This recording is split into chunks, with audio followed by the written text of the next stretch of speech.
그리고 이제 드디어 주님께서 새로운 왕조 약속을 주시는데, 그러므로 이제 내 종 다윗에게 이같이 말하라. 만군의 여호와께서 이와 같이 말씀하시기를 내가 너를 목장 곧 양 돌보는 데서 데려다가, 지금 이제 주님과 다윗 사이의 과거 이야기, 주님과 우리 사이에도 많은 과거 이야기들이 있죠. 그러니까 우리의 기도 시간은 주님과 내 사이에 있었던 과거 이야기를 자꾸만 정리해 보는 시간이에요. 그래야 그 과거가 정리되어야 현재가 있고 미래를 향해서 나갈 수 있죠. 과거 시절. 목동 시절. 사사시대를 끝내고 주님께서 이스라엘의 주권자로 삼으셨습니다. 그죠? 삼으셨고. 그리고 이제 9절로 넘어가면 내가 가는 모든 곳에서 내가 너와 함께 있어서 내 모든 원수를 내 앞에서 멸하였은즉 땅의 위대한 자들의 이름같이 내 이름을 위대하게 만들어 주리라. 그러니까 7절 상반절에서는 내가 온 이스라엘 자손들과 더불어 다니는 모든 곳에서 함께 했고, 이제 9절 상반절에서는 내가 가는 모든 곳에서 내가 너와 함께 하였다. 에흐의 임, 함께 하다는 이 형식은 어떤 형식이에요? 에흐의 임, 내가 함께 하다. 에흐의 임에서 에흐의 아쉐르 에흐의 I will be, I am who I am, I will be who I will be. 에흐의 임은 전쟁 형식이에요. 전쟁 형식. 우리가 어디에 있든지 간에 하나님께서 함께 싸우실 것이다. 아멘. 함께 하신다. 거룩한 전쟁에서 그 사람에게 초자연적인 도움과 승리를 주시는 분이시다. 에흐의 임. 그러니까 너희가 물 가운데 가든지 불 가운데 가든지 그 임마누엘 믿음이에요. 그죠? 그런데 이 임마누엘 믿음의 역설은 뭐예요? 요업처럼 고난과 역경 가운데 있다는 거죠. 그 고난과 역경 속에서 우리는 또 하나님의 임재를 더 가까이 하는 겁니다. 그래서 아브라함의 이름을 위대하게 하는 것처럼 다윗의 이름을 위대하게 해줄 것이다. 그리고 장차 내가 또 내 백성 이스라엘을 위하여 한 곳을 정하여, 이 한 곳이 어딜까요? 성경 해석이 참 어렵죠. 한 곳을 정해서 그를 심고 그를 거주하게 하고 다시 괴롭히지 못하게 하며 악한 종류로 전과 같이 그들을 해하지 못하게 하였다. 이 한 곳은 가나안 땅이 되겠습니다. 그죠? 한 곳이라고 하면 자꾸 우리가 성전을 생각을 하는데, 하나님께서 이스라엘에게 아브라함에게 약속하신 그 땅을 정해서 이제는 더 이상 괴로움을 당하지 않도록 할 것이다. 우리 목사님의 사역에 이제 더 이상 괴로움이 없는 안식을 주님께서 주시기를 축원드립니다. 아멘 하고 이제 그리고 이제 사사시대하고는 다르다. 사사시대하고는 달리 너를 모든 원수에게서 벗어나 편히 쉬게 하리라. 또 여호와가 또 내게 이르노니 여호와가 너를 위하여 집을 지을 것이다. 집을 짓다. 안식을 주시고, 그죠? 사사시대는 안식이 없었어요. 이제 모든 원수에게 벗어난다. 그 모든 원수는 누구죠? 국내외의 원수들이 되겠습니다. 모든 외적까지. 사사시대의 혼돈하고 다윗 시대의 안식은 어떻게 다르죠? 다윗. 그 차이는 여호와가 너를 위하여 집을 지을 것이다. 여기에서 집이라는 것은 왕조를 이제 세워주실 것이다. 이제는 훨씬 더 안정된 통치 구조를 만들어 줄 것이다. 왕이 계승에 있어서 피나는 피 흘리는 싸움이 없도록 할 것이다. 북이스라엘은 왕조가 계속 이어지지를 않고 계속 끊어지죠. 계속 내전이 일어났어요. 왕마다 다 시해를 당하거나 쫓겨나가거나 감옥에 가거나, 그러니까 한국의 이 대통령직도 너무나 위태롭죠. 뭐 다 감옥 가고 고통당했는데, 안정된 정치 체제를 내가 너희에게 허락해 주겠다. 그래 안식이 이루어집니다. 왕조를 통해서. 그런데 이 왕조를 만들다는 것은 육신적인 차원을 넘어서 영적인 차원을 지니죠. 왜냐하면 주님은 자신의 영원한 구원 계획이 다윗 왕조를 통해서 이루어질 것이기 때문에. 그러니까 다윗이 처음 받았을 때는 내 후손들이 참 대대로 이 왕권을 이어가겠구나라고 생각을 했는데 하나님의 뜻은 더 컸죠. 그죠? 다윗의 후손이 장차 하나님의 나라를 온전히 이루는, 다윗이 받은 말씀하고 하나님이 의도하신 말씀 사이에 갭이 있는 거죠. 다윗은 육신적으로 생각을 했을지는 몰라도 하나님께는 훨씬 더 영원하고 위대한 계획이 있었던 거예요. 그래서 다윗에게 주신 언약의 핵심 내용은 뭐예요? 내가 내 수완이 차서, 난 이 수완이 찬다는 이 말씀이 참 좋은 것 같아요. 우리 수완이 다, 아브라함도 수완이 다 찼거든. 그러니까 춘추가 어떠십니까? 할 때 봄, 가을을 다 보내는 거잖아요. 그러니까 다윗이 ripe, old age, 수완이 다 찰 때까지 하나님께서 잘 지켜주셔서 내가 내 몸에서 내 씨를 내 뒤에 세울 것이다. 이제 다윗에게 약속하신 왕조의 약속에서 첫 번째 약속은 뭐예요? 씨의 약속이에요. 그죠? 후손의 약속. 후손을 주겠다. 이 다윗의 후손이 결국은 하나님의 아들로서 우리에게 올 것이니까 씨를 주겠다. 후손을 주겠다. 그 다음에 그의 나라를 견고하겠다. 나라. 주권.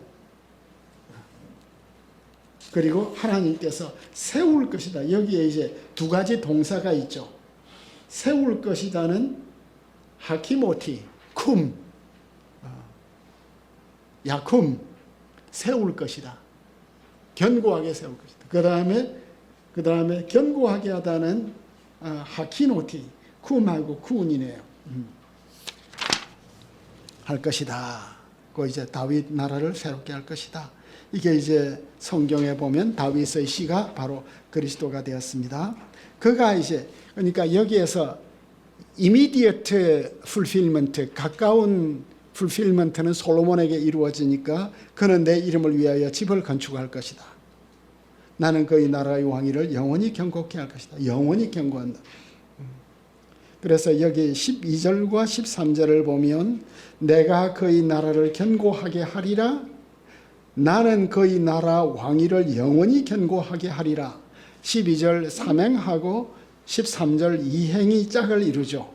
그 사이에 그가 내 이름을 위하여 집을 견고케 할 것이다. 건축할 것이다. 그 솔로몬의 성전 건축. 그러니까 영원히 견고케 한다는 것은 먼 미래까지 바라보는 거예요.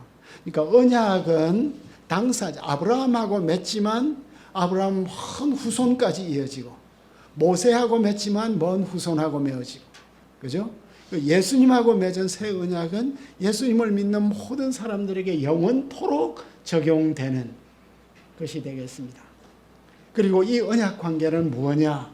나는 그에게 아버지가 되고, 언약을 맺는다는 것이 뭐냐? 하나님이 아버지가 되고 우리는 그의 아들이 되는 것이다. 입양이 되는 것이다. 입양이 되는 것이다. 입양. 출신도 다르고 피도 다르고, 그죠? 입양이 되면 언어도 다르고, 어느 쪽 속인지도 모르고, 내 자식이 아니었는데 이제 입양할 것이다. 그럼 죄 지으면 어떻게 될 것이나, 죄 지으면 내가 인생 막대기와 매와 채찍으로 때릴 것이다. 다윗과 맺은 언약은 영원한 언약이죠. 그리고 무조건적 언약이죠. 그리고 일방적이죠. 그죠? 유니래터럴하고, 그 다음 뭐예요? unconditional하고, 그리고 이터널하죠. 다윗이 뭘 잘해가지고 지금 언약을 맺은 게 아니잖아요. 우리의 구원은 하나님의 무조건적이고 일방적이고, 그리고 또 영원한 구원의 계획에 따라서 우리가 구원을 받았어요. 그런데 구원을 받았으니까 우리가 방종해질 수 있죠. 우리가 타락할 수도 있죠. 우리가 하나님의 율법을 깨뜨릴 수도 있죠. 그럼 하나님은 어떻게 하셔요? 오냐가 아니죠. 인생 매와 채찍으로 내가 징계할 것이다. 자식이니까 징계해야죠. 자식을 징계 안에서 망한 사람이 누구예요? 다윗이라. 오냐 하다가 모든 자식들이 다 반란을 일으키고, 하나님께서 우리에게 은혜로 구원을 하셨지만 우리가 옆길로 갈 때 우리를 징계하신다. 무섭게 징계하신다. 그건 아무도 예외가 아니다. 다윗도 예외가 아니다. 왜? 자식이니까. 자식이 아니면 버릴 수 있지만 자식이니까. 그러나 은총은 내가 거두지 않겠다. 은총은 거두지 않겠다. 이게 무조건적 은총이에요. 그러니까 조건적 언약은 뭐예요? 너가 나를 배신했냐? 나도 너를 배신한다.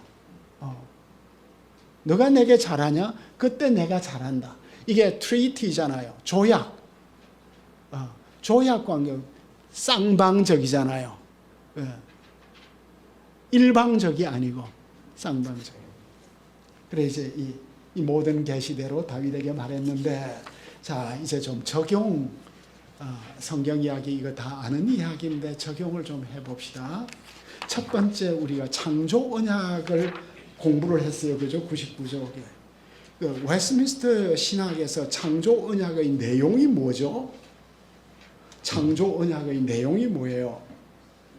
창조 언약의 내용을 보니까 안식일이 있고 결혼이 있고 노동이 있네. 그 창조 언약 안에 우리가 꼭 지켜야 될 게 안식이야. 노동을 하는데 노동과 안식이에요. 그러니까 포퓰리즘 아웃. 노동도 안 하는데 정말 그 그늘진 사람에게는 빛을 비추어야겠지만 청년들에게 막 이렇게 퍼주니까 일을 하고 싶지가 않아. 성취감이 없어. 인간은 노동을 해야 돼. 엿새 동안 힘써 일해야 돼. 노동은 인간의 고유한 본분이에요. 거기에 우리 어떤 존재의 만족이 있는 것, 내가 좋아하는 것, 내가 기뻐하는 것, 내가 하고 싶은 것. 노동. 이제 막스 베버의 출발점이 이 노동의 신성함이잖아요. 이 칼빈주의가 이 노동의 신성함 때문에 유럽이 달라진 거잖아요. 카톨릭하고도 달라지고 중국하고도 달라지고 모든 산업들이 다 일어나고 노동은 내 존재의 본질이다. 노동. 그러니까 내가 평생 해야 될 일이 무엇이고 내 기술이 무엇이고 내가 이 시대를 어떻게 살아야 되고 내 포텐셜을 어떻게 극대화하고. 그런데 결혼. 이 힘든 인간하고 내가 왜 살아? 결혼이 창조 언약이래. 지금 내가 이렇게 건강하고 내 포텐셜 창창한데 내 커리어 다 버리고 왜 결혼해? 애 낳고. 근데 박영선 목사님이 탄식하는 게 아시아 선수촌 공원을 가면 여자들이 이 뭐예요? 밀차? 유모차에다가 애는 안 싣고 개 싣고 다니는 걸 보고 박 목사님의 인사이트, 얘들 나중에 후회할 거다. 목회자의 말이 얘들 후회할 거다. 지금은 몰라. 애 없는 게. 그런데 참 인간이 독처하는 것이 선하지 않다고 하잖아요. 성경에서. 나이가 들어봐. 독처하면 못 살아. 외로워서. 외롭고 그리고 내가 병이 들고 이 인류 역사는 참 이 후손들을 통해서 또 마지막 존엄한 노년을 보내도록 하는 이런 사이클이 있잖아요. 하여간 난 현상학적인 것은 모르는데 안식일, 그리고 결혼, 노동, 이것은 창조 명령이다. 이 명령을 우리는 어긴 죄에 대해서 혹은 믿음 없음에 대해서 우리는 징계를 받을 것이다. 오 주여. 이건 창조 명령이니까 이걸 잘하면 우리는 복 받을 것이다. 아멘. 그리고 이제 언약의 뼈대. 왜 제가 언약 설교는 참 어려워요. 추상적이어서. 근데 제가 전도사 시절에 동산교회에 있을 때, 동산교회는 박윤선 목사님이 세운 교회예요.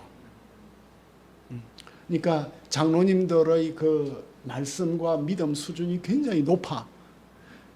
그리고 장지환 장로님이 우리 중고등부 장로님이었는데, 장 장로님이 한 번은 나만 초대해서 갔더니 그 자개를 통영 출신이니까 자개를 만드시는 분인데, 딱 자기 방 안에 성경하고 박윤선 목사님 주석을 이렇게 탁 놓고 매일 묵상하시는 분이에요. 그런 훌륭한 분입니다. 어느 날 제게 왜 김전도사는 예수의 피에 대해서 설교를 안 하는가? 내게 찔른 말씀. 예수의 피에 대해서. 지금 언약은 피예요, 피. 내가 예수님의 십자가하고 피에 대해서 잘 말을 안 했던 건 그건 너무 고상한 진리고 너무나 귀중한 진리고, 그래서 내가 설교를 잘 못했어. 시나 얽고 뭐 이런.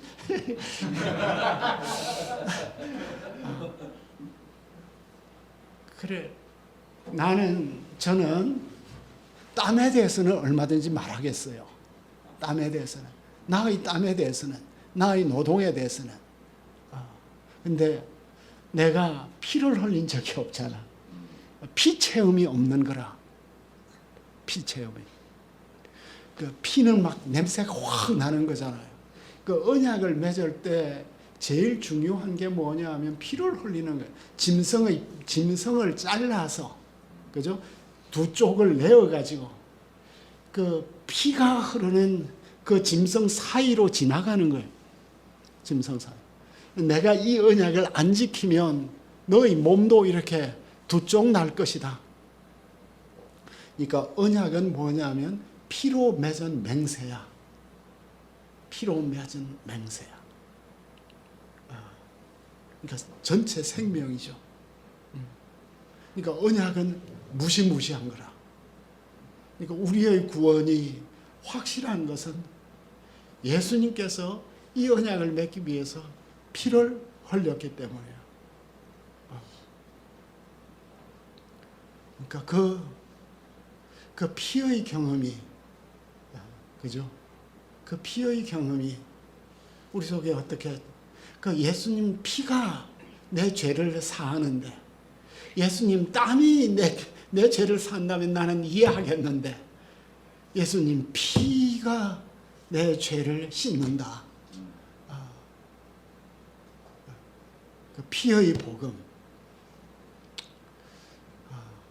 이게 내게 실감이 안 되니까 내 설교는 늘 힘이 없는 것 같아. 그래서 이 언약은 피다. 피로 맺은, 하나님께서 자기 아들의 피로 맺은 맹세다. 그만큼 우리의 구원은 시큐어하다.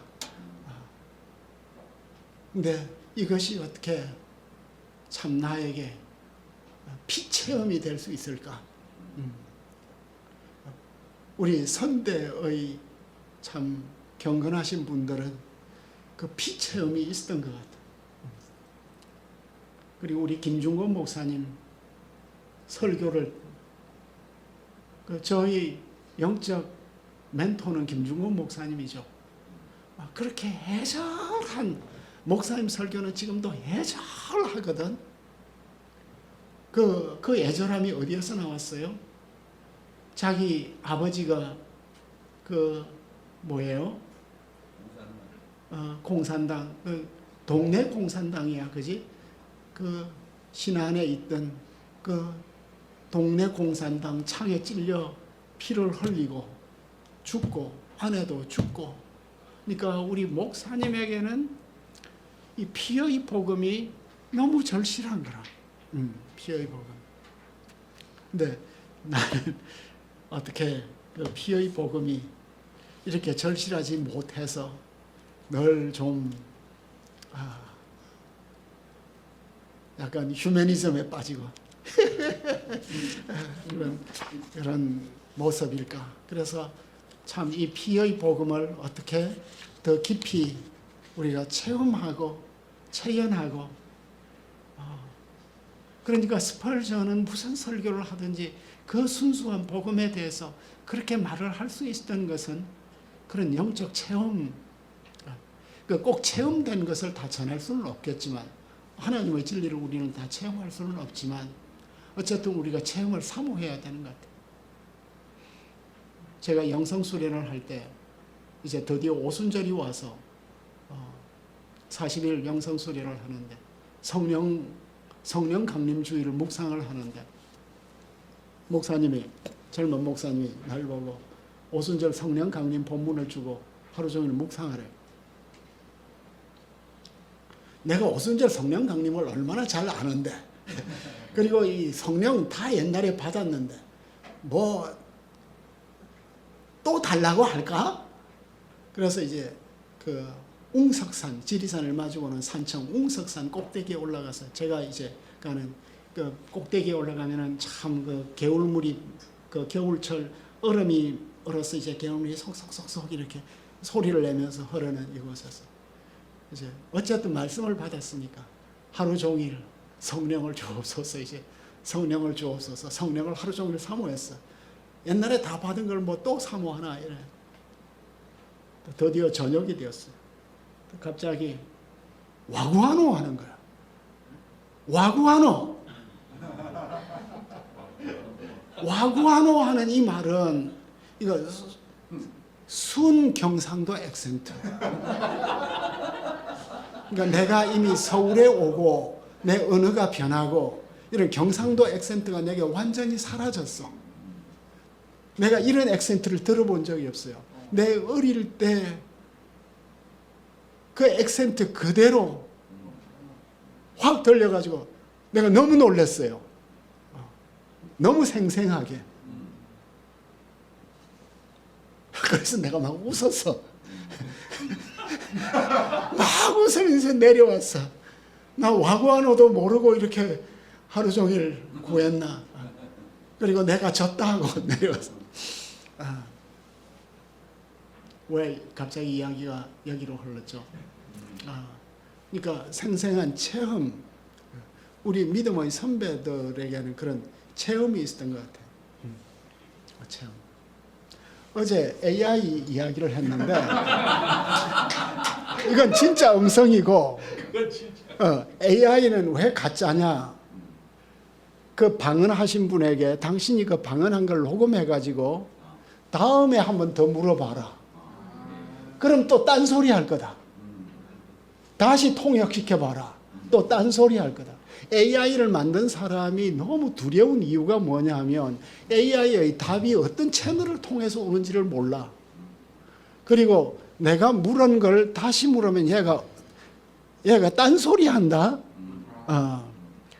그러니까 AI를 우리가 이용을 해야 되는데 AI가 번역하는 것, AI가 답 주는 것 철저하게 크로스 체크해야 돼. 그리고 문장 하나도 말이에요. 문장 하나도 얼마나 뉘앙스가 많아. 발언 하나가 행간의 이야기가 얼마나 많아. 그리고 긴 디스코스를 만들어서 하면, 그러니까 진짜 방언 체험이 난 있다고 믿어요. 그리고 방언은 유익하기도 해요. 그렇지만 토리 신부가 이야기를 하는 것처럼 방언은 성령의 9가지 인사 가운데 아주 밑바닥에 있는, 어떤 사람에게는 필요하고 어떤 사람에게는 필요하지 않고, 그 AI에게 그렇게 감동하면 이건 현혹되는 것 같아요. 분명히 걔는 딴소리예요. 때로는 성경 구절도 엉뚱하게 인용을 해. 그리고 내가 지적을 하면 자기가 또 인정을 해. 그러니까 AI 믿고 막 이렇게 연결하면 큰일 나요. 우리는 공인이기 때문에. 언약. 이 언약이 우리 모두에게 체험되기를 바랍니다.